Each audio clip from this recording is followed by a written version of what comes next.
Winner point को subscribe कीजिए और बेल आइकन को प्रेस कीजिए। Hello everyone, welcome back to winner point education. मैं अमिता त्रिपाठी। आज मैं आपके लिए महादेव वर्मा का गीत 3 लेकर आई हूँ, भाग 3। इससे पहले मैंने आपको भाग 1, भाग 2 महादेव वर्मा का पढ़ाया था। गीत के माध्यम से महादेव वर्मा जी ने क्या बताने का प्रयास किया है, तो आइए देखते हैं। इसको बताने से पहले मैं आपसे ये कहना चाहती हूँ, यदि आपने अभी तक मेरे चैनल को सब्सक्राइब नहीं किया है तो तुरंत कर दीजिए। यदि सब्सक्राइब कर दिया है तो बहुत अच्छी बात है, आप मेरे चैनल का हिस्सा बन जाएंगे। और अभी तक आपने यदि भाग 1 और भाग 2 नहीं पढ़ा है तो उसे पहले पढ़ लीजिएगा। इससे पहले मैं आपको पढ़ा चुकी हूँ। आप जब पहले भाग 1 भाग 2 को पढ़ लेंगे तभी आपको भाग 3 अच्छे से समझ आएगा। तो यहाँ महादेव वर्मा ने अपने जीवन की व्यथा को व्यक्त करते हुए कहा है। महादेव वर्मा जी द्वारा जो भाग 3 रचित है, इसमें महादेव वर्मा ने सांध्य गीत से कविता संग्रह से इसे लिया है। तो पहला पद्यांश देखते हैं कि मैं नीर भरी दुख की बदली, स्पंदन में चिर निस्पंद बसा, क्रंदन में आहत विश्व हसा, नैनों में दीपक से जलते, पलकों में निर्झरी सी मछली।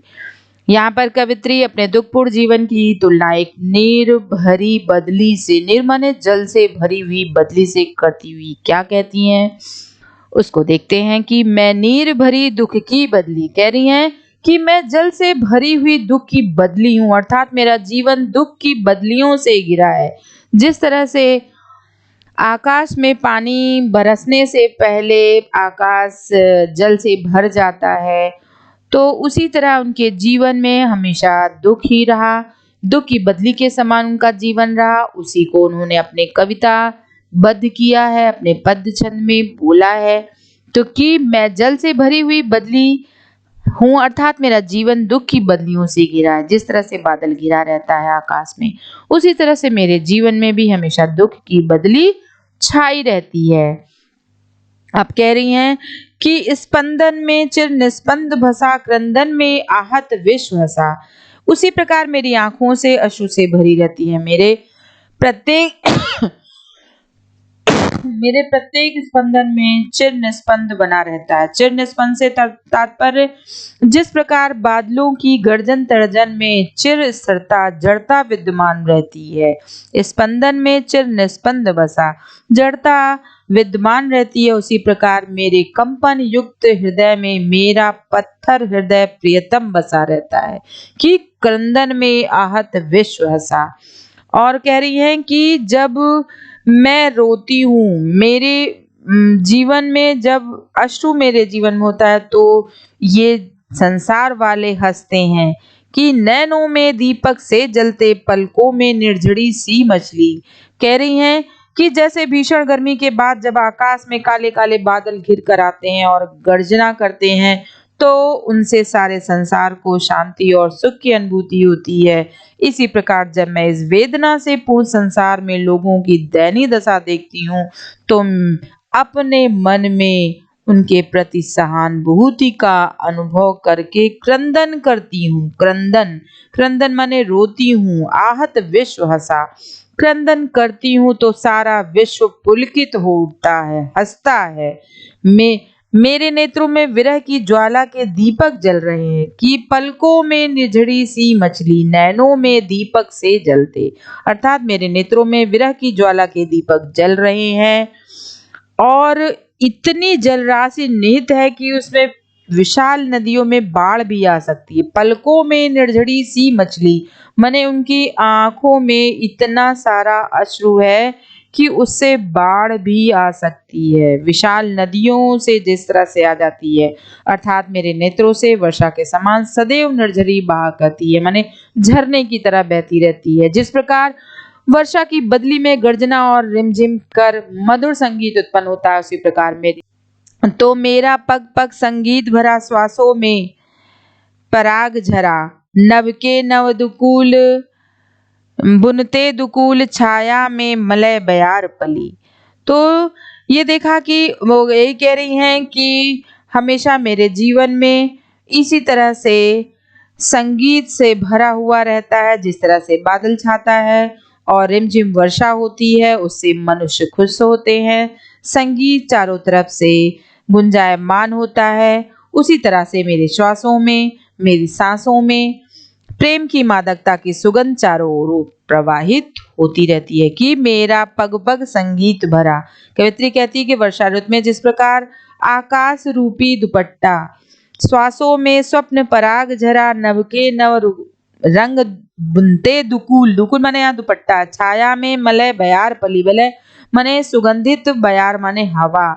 मलय पर्वत जहाँ पे चंदन की लकड़ियां होती है उसकी सुगंध आती है, जब हवा चलती है तो वो सुगंध आती है और मनुष्य को प्रसन्न चित्त करती है। तो वही वो कह रही हैं कि जिस प्रकार आकाश रूपी दुपट्टा सतरंगी इंद्रधनुष से सजा हुआ रहता है, जब आकाश में पानी बरस जाता है तो उसके बाद जो रेनबो जिसे कहते हैं वो सतरंगी दुपट्टा छा जाता है, वो रंगीन स्मृतियों से सजा हुआ रहता है। उसका रूप बड़ा ही मनमोहक होता है। नभ के नव रंग बुनते दुकुल, दुपट्टे के समान, सतरंगी दुपट्टे के समान रहता है। वर्षा ऋतु में मेघों की छाया में शीतल मंद जो सुगंधित मलय गिरी की विचित्र वायु बहती है, उसी तरह मेरे जीवन में भी कल्पना की छाया से सारे विश्व के प्राणियों की मलय गिरी की पवन के समान सुख शांति की अनुभूति होती है। यानी कहती हैं जिस तरह से उनकी कल्पना की छाया से सारा विश्व प्राणियों में खोया रहता है और मलय की जो सुगंध होती है वो लोगों को सुख प्रदान करती है, उसी तरह से मेरा जीवन है। तो यहाँ पर महादेव वर्मा जी के दुखपूर्ण जीवन का एक सजीव चित्र उपस्थित किया गया है। कवित्री ने संसार के प्रति करुणा और संवेदना को व्यक्त किया है।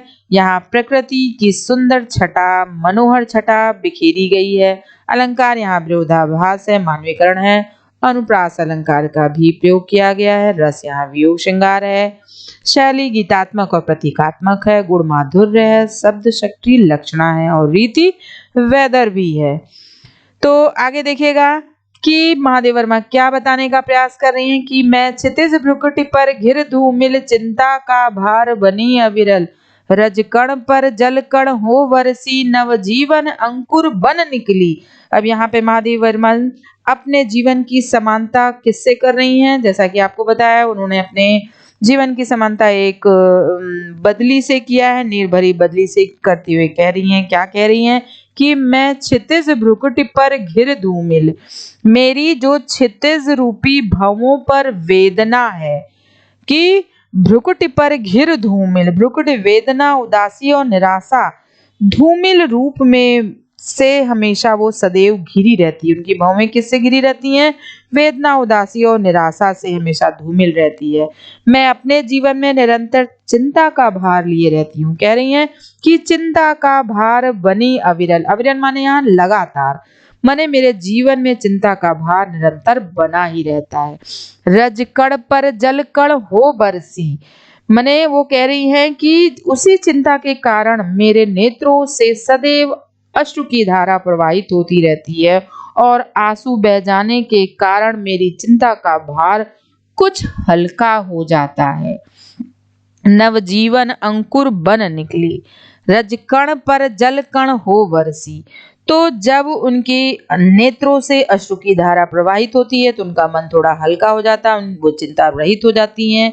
मेरे हृदय में, उनका कहने का तात्पर्य है कि जब उनका हृदय नए जीवन का संचार उसी प्रकार से होने लगता है, जब वो उनका मन हल्का हो जाता है तो उनके जीवन में नया संचार आता है। जिस प्रकार से बदली आकाश में धूमिल रूप से जल के भार के कारण नीचे की ओर झुक जाती है और वो वर्षा के रूप में पृथ्वी पर धूल कणों के ऊपर बरसकर नव जीवन प्रदान करती है कि रज कण पर जल कण हो बरसी। रज माने धूल पर, कण बूंद पड़ती है जब, तो नव जीवन अंकुर बन निकली। उस जो धूल के कणों पर बरसती है तो मानो नव जीवन प्रदान करती है। उन जल कणों के बरसने से पृथ्वी पर पड़े हुए जो बीजों से नवीन अंकुर फूटकर बाहर आता है, उससे मन प्रसन्न हो जाता है। धरती जब सूखी होती है, उस पर वर्षा ऋतु की बूंदें पड़ती हैं तो वो प्रफुल्लित हो जाती है, यानी उसमें जो बीज के कण पड़े होते हैं वो अंकुर बन के निकलते हैं, यानी उनके जीवन में एक नया सुख का संचार होता है। उसी प्रकार से ये है। तो यहाँ प्रकृति के माध्यम से कवित्री ने कितनी बड़ी बात कही है कि विरह भावना उनकी साकार हो उठी है। जीवात्मा की तुलना बदली से की गई है और यहाँ पर उसे अपने जीवन में कुछ नया सवेरा दिखाई दे रहा है और उससे वो बहुत प्रसन्न हो रही है। तो यहाँ पर अलंकार रूपक है, मानवीकरण है, गुण माधुर्य है और रीति वैदर्भी है, वृत्ति कोमला है, शब्द शक्ति लक्षणा है। आगे कह रही हैं कि पथ को न मलिन करता आना, पद चिन्ह न दे जाता जाना, मेरे आगम की जग में सुख की सिरहन को अंत खिली। अब यहाँ कह रही हैं कि मेरे जीवन में क्या है कि पथ को न मलिन करता आना। यहाँ पे महादेव वर्मा जी ने अपने जीवन की तुलना किससे की है, जैसा कि मैंने आपको पहले के पद्यांशों में भी बताया कि बदली से की है। तो वो कह रही हैं पथ को न मलिन करता आना, यानी जिस प्रकार से आकाश में अचानक ही बदली छा जाती है, अचानक ही बदली छा जाती है और क्या होता है उसके आने से ना तो मार्ग मलिन होता है और ना चले जाने पर, अर्थात जब उस बदली के मिट जाने पर उसके पद चिन्हों का ही पता लगता है। यानी जब वो चला जाता है पानी बरसकर, तब पद चिन्ह न दे जाता जाना, पद चिन्हों का भी पता लगता है जब उस पर मनुष्य जाता है। अर्थात उस बदली के मिट जाने पर भी उसके पद चिन्हों का ही पता चलता है। केवल उस बदली के आगमन की स्मृति मात्र से ही संसार में प्रसन्नता की लहर दब दौड़ जाती है।